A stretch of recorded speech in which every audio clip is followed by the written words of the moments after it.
Isang Pinay na dating tauhan ng isang recruitment agency sa Paco, Manila, inaresto ng pulisya sa Pilipinas dahil sa pagtangay nito ng mga pera ng mga aplikanteng OFW na papunta sa bansang Saudi Arabia.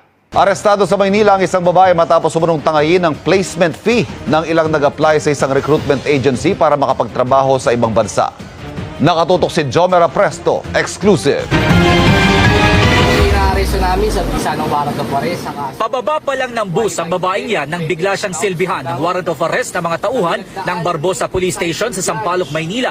Ang babae nahaharap sa patong-patong na kaso ng qualified theft. Ayon sa pulisya, isang informant ang nagturo sa kinaroroonan ng 32 anyos na akusado. Ito daw, nasa Apari, pauwi ng Maynila. So, yung sabi ng informant natin, sasakay sa Lawag.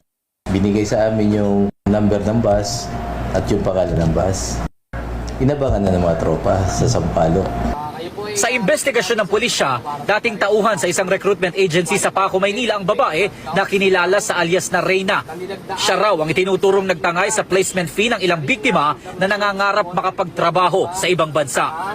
So yung mga placement fee, pumapasok sa kanyang e-wallet. Tapos sabi niya, na-hack daw yung kanyang e-wallet. Dito na raw natanggal sa trabaho ang akusado at nagsimula ng magtago sa mga otoridad. Nakausap namin siya pero tumanggi siyang humarap sa kamera. Aniya, pawang mga magtatrabaho sana sa Saudi Arabia ang kanyang mga kliyente. Ang bayad sa placement fee, katumbas daw ng isang buwan na sasahurin sana ng mga aplikante sa oras na matanggap sila. Sinabi naman ng Manila Police District o MPD, bukas ang kanilang tanggapan para sa mga tao na posibleng nabiktima rin ni alias Reyna. Mananatili muna sa Barbosa Police Station ng akusado habang hinihintay ang commitment order ng korte.